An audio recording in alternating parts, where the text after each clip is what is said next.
Hey guys, so I thought I'd put some detail around my never, never, never sell, motto, and what I actually mean by that, because I think there's a bit of a misunderstanding in that, when you say never, never, never sell, people think that that's actually what you mean, that you should never sell, you should hold forever.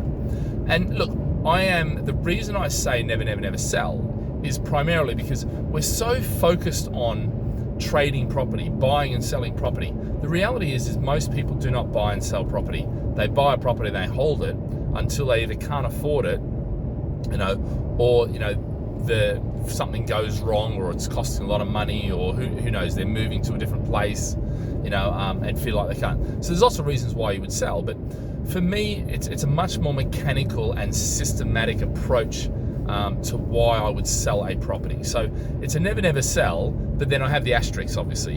And the asterisk is, until the fundamentals aren't there. And what I mean by that is my whole model is based on buying places with the best fundamentals, okay? And in particular, what I love doing is regeneration, major regeneration projects. And that's really what I've become sort of known for.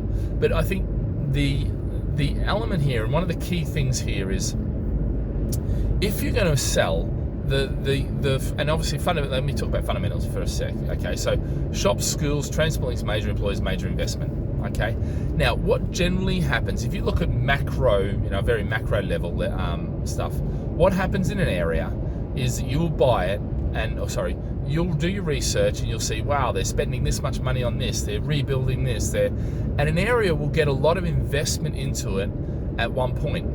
And that's a good time to get in, and even before there's a good time to get in. So if you can get in before that happens, fantastic, okay?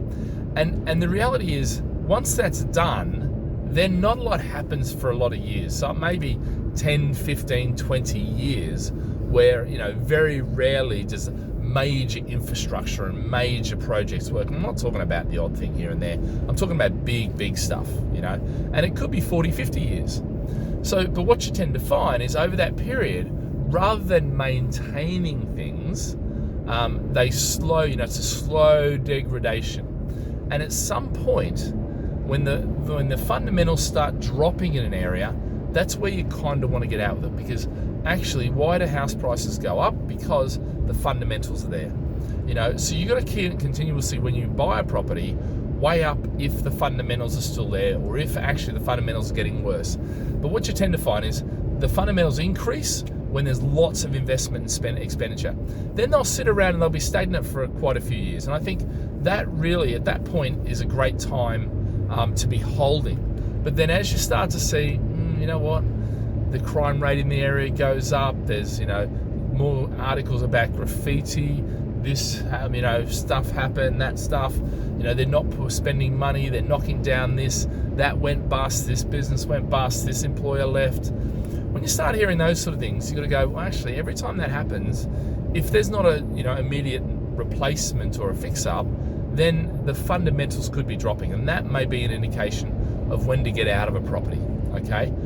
Because I think really, it's, if you can buy it and hold it, the real expense in property is in buying and selling. In holding, there's very little expense in maintaining a property and that sort of stuff. And if you do it right with good agents, what you tend to do is a scheduled maintenance program. So rather than leaving things until you're going to get a 2, 3, 4, 5 grand bill to fix up major stuff, if you fix it up as you go and you maintain it well, then actually you tend to find not only do you get better rents and you keep the rents up there, but also you don't get these big hits as often. You still get the big hits, when the boiler goes or something like that, and that will happen.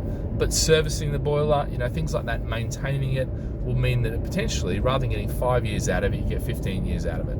And I've got boilers where I've got, what have I been doing now? 17 years I've been investing in the UK market in 2019. So, at the end of the day, I've got boilers that probably say 16 years, because I think it was the end of the year, yeah. So it was 16 years that I've been investing, and some of those boilers are still there and still working, So that's one of the keys as to when you should sell. Now, for me, never sell means, you're not going to get the costs of buying and selling, all the time. So you're restricting that. You're owning it for a long period. So whatever the purchase and sales costs are, they're spread over the whole period, which makes it more profitable, increases your return on investment on your investment, which is good news. So that just gives you a bit of an idea. So any questions, pump them into the thing. Remember to subscribe to my channels. More than happy to answer any questions or do whatever, on any subject, in fact. But yeah, all right guys, have a great day. Live with passion. See ya.